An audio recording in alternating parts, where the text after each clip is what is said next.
Maribor, Tržaška. Peljemo se v smeri Tržaške proti Ljubljani iz centra mesta. Iščemo uspešna podjetja na obrobju Maribora, jug Maribora. Podjetje Bravo, računalniško podjetje. Evo, zavijamo levo pri bivši carinarnici Interropa. Aha, Lancome. Približujemo se podjetju Lancome. Od leta 90 na tej lokaciji, na novo zgrajena stavba Lancome.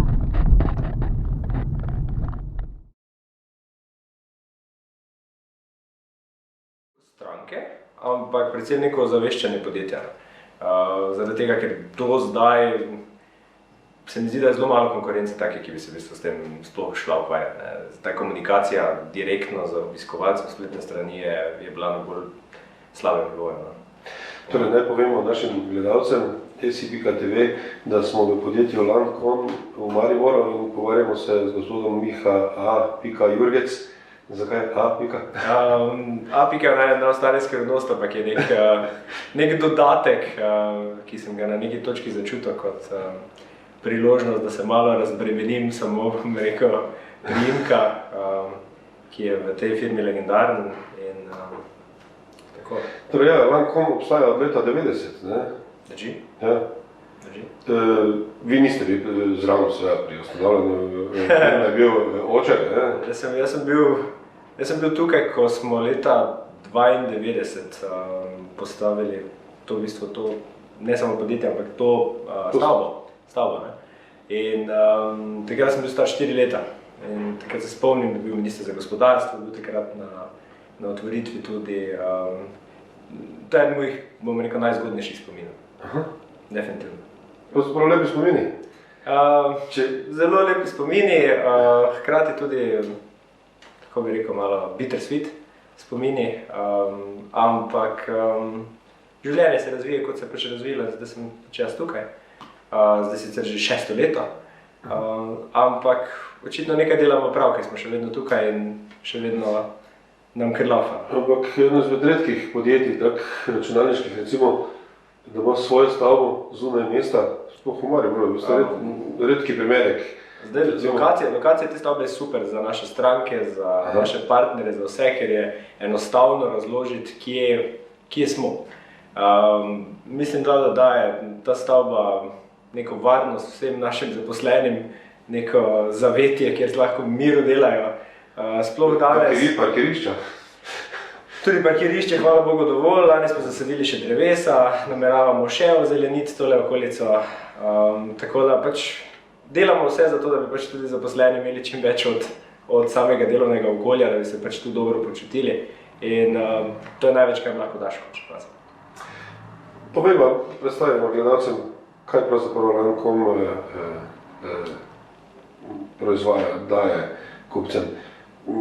Jaz sem kupoval, na primer, računalnike pri vas zdaj.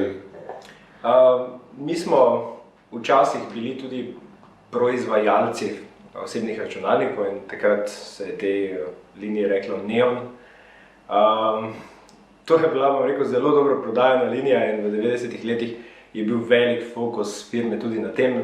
Takrat je tudi bilo ime v bistvu Lancome Computers, potem smo Computers dali stran.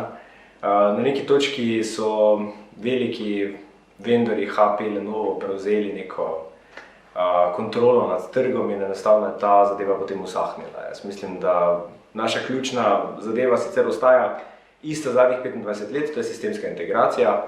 Vse več se bavimo z programsko opremo, z določenim delom programske opreme, ERP se ukvarjamo zdaj že 20 let. Z lastnim razvojem pa smo začeli... ERP je v bistvu Enterprise Resource Planning, to je neke vrste informacijsko jedro vsakega podjetja. Mi imamo tukaj, mislim, da nekje okrog 25 inštalacij, največja je na Pošti Slovenije med drugim. Tako da razpolagamo z širokim panelom naših inštalacij. Mislim sicer, da je tukaj še priložnost za rast, še smo lahko boljši. Hkrati pa imamo zdaj že tudi lastni razvoj, delamo za Slovenske železnice v zadnjih 4-5 let. Proizvajamo lasten sistem obveščanja za potnike, to so v bistvu table, ki jih vidite na železniški postaji. ko pridete tja in vidite, kdaj v bistvu vlak pride, kdaj vlak odide. No, to smo v bistvu začeli potem tržiti tudi v tujini in zdaj imamo inštalacije v Rusiji, v Turčiji, v Etiopiji, v raznih eksotičnih državah še oddajamo ponudbe, kot sva se prej pogovarjala, tudi v Dubaju, vendar je to spet mala loterija. Torej, pravzaprav ste bili bolj softversko podjetje kot... Transformacija podjetja je vedno nekaj, kar ne moreš čisto načrtovati. To je podobno kot, ko greš v bitko, ne gre nič po načrtu.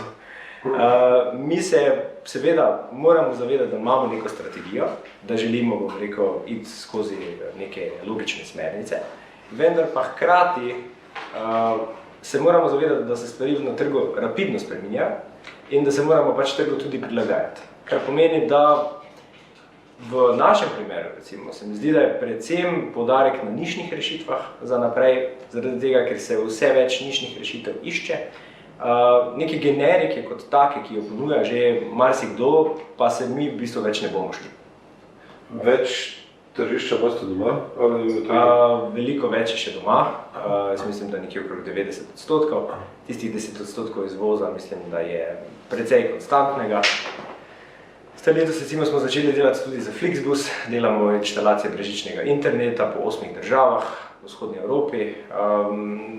Zelo zanimive stvari se dogajajo in včasih, bom rekel, iz dneva v dan prideš v neko situacijo, kjer ne veš skoraj kaj pričakovati, kaj bo zdaj trg prinesel, kje bo nova priložnost, ampak mislim, da smo na dobri poti. Pa kot imam občutek, se mi zdi, da uživate v teh hitrih podjetniških spremembah sodobnega podjetniškega okolja. Jaz morda kot nek malo mlajši človek sem vedno si želel nekaj kreativnega početi v življenju. To ni bila moja izobrazba informatika, bil sem bolj v medijskih komunikacijah in ko sem prišel sem, v bistvu sem si želel postaviti neke nove smernice. Hkrati pa sem se zavedal, da bo trajalo par let, preden se bom v bistvu naučil, kaj delamo in kje bi se lahko izboljšali na podlagi tega. Jaz mislim, da bolj motiviran, kot sem zdaj, še nisem bil. In tudi naši sodelavci mislim, da čutijo enako. Ja, sodelavci, koliko pravzaprav? Zdaj nas je 70, nas je 54. Ampak v zadnjih 5 letih v bistvu mislim, da nas je enih 12 več kot 5 let nazaj, tako da skala gre počasi malo navzgor.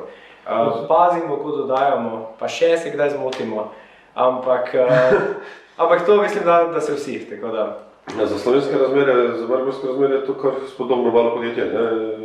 Mesečna skrb za izplačilo 54 plač je...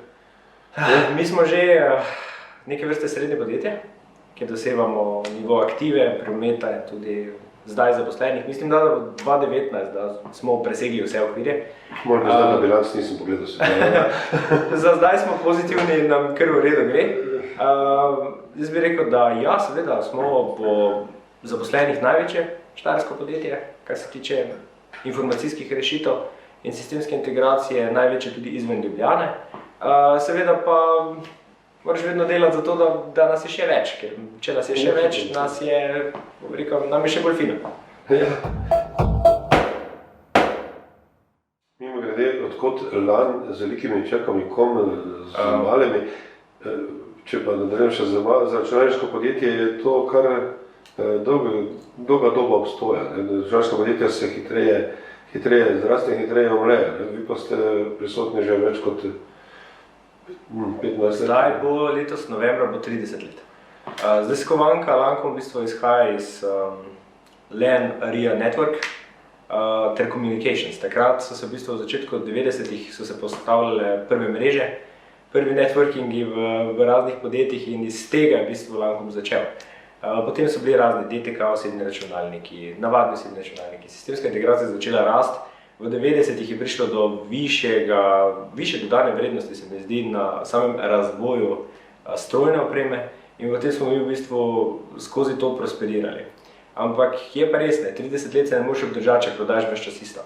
In tako kot se mora obnavljati produkt, se mora obnavljati, bom rekel, vsi certifikati, pa dodajati znanje ljudi, tu gre, bom rekel, za ene procedure, ki so včasih zelo zanimive, pa tudi novi ljudje pridejo, ki imajo svoje motivacije.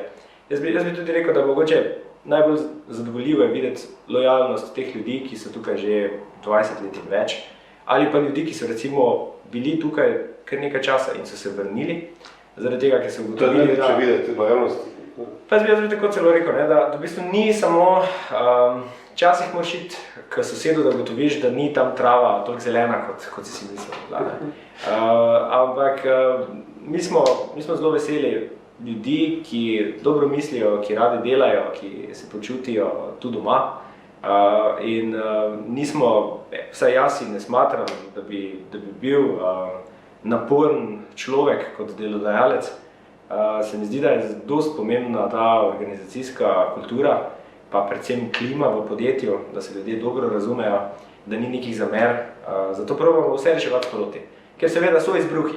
Kako to doseči, organizacijsko kulturo? Namreč ste eni izmed redkih, ki daje poudarek organizacijski kulturi. Organizacijska kultura je po mojem ena najpomembnejših stvari za uspeh plus znanje, seveda. Ali se veliko ukvarjate s tem, imate kakšnega celo poslednjega? Kdo to najbolj... Mi imamo v bistvu eno gospodično, ki je, ne bomo rekla, de facto zadolžena za organizacijsko kulturo, ampak skupaj dela veliko na tem, da bi ljudem, bom rekel, še malo polepšali tale delovni dan. Od raznih team buildingov do raznih druženj, ki jih imamo, bom rekel, znotraj leta, kosil, zabav. Zdi se mi pomembno pač, da smo skupaj in da držimo skupaj, in če to poteka v nekem normalnem, doglednem času, na vsake toliko, mislim, da smo vsi zadovoljni in nastane ponovadi kak zelo prijeten spomin in ljudje imajo to najrajše. Prej ste omenili tudi kreativnost, ne? Če pogledamo po vaši pisarni, ste tudi ljubitelj umetnosti. Tudi to je prej kot ne, čeprav je v porastu, moram reči, tudi pri nas prej kot ne redkost. Ne? In pa še to, da ste ljubitelj sodobne umetnosti. Basquiat je, naprimer, na stenah pri vas. Naj poudarimo za najne gledalce, da Basquiat ni original tukaj, ampak ja, sem v zadnjih 2-3 letih se mi zdi, da precej iskal neke hobije in eden izmed teh hobijev je tudi sodobna umetnost. In zdi se mi smiselno, da včasih vidimo tudi nekaj pred sabo, česar mogoče ne razumemo popolnoma, pa nas na nek način vseeno privlači. In moram priznati, da ta sodobna umetnost, sploh tale neke vrste pop ekspresionizem, tako rekoč, je v tem času zelo aktualen. Moram priznati tudi, da ker spremljam neke moderne trende, tudi vidim, kaj je danes, bom rekel, zelo aktualno in rad se vdam za nekimi stvarmi, ki imajo neko vrednost. Ne vedno, bom rekel, zgolj z nekimi, razumete, rekviziti, ki so pač značilni za pisarno. Tole pisarno sem si opremo čisto po svoje, zaradi tega, ker se rad dobro počutim tam, kjer delam. Če se vrnemo spet še na firmo Lancom, kako se izgovarja? Lancom. Je to družinska firma ali to izhaja iz družinske? Leta 1989 sta jo ustanovila dva partnerja, eden izmed njih je bil tudi moj oče. Potem se je kmalu pridružil tretji, ki je še vedno v podjetju kot prokurist, kot solastnik in imamo z njim odličen odnos. Drugače pa ja, seveda, mi se obnašamo kot družinsko podjetje, mislim, da vsi v tej firmi to dobro vedo, tudi dobro vedo, da so naša vrata vedno odprta za pogovor, za kakršnekoli priporočila, za kakršnekoli težave, ki jih ima kdo. Zdi se mi, da ljudje vejo, da se lahko obrnejo na nas in da je to zelo pomembno za stabilnost, tudi vodstva. No, pa meni je mogoče zmanjkalo, vprašam zdaj pa, če smo kaj spustila, je zdaj... Mislim, da nismo nič spustila. Za danes ne, mogoče jutri. Morda spet kmalu. Mogoče jutri. Morda spet jutri, ampak da... Spremembe so hitre, ne? Tako, najlepša hvala, gospod Jurgec, do naslednjič. Hvala lepa. Evo, super.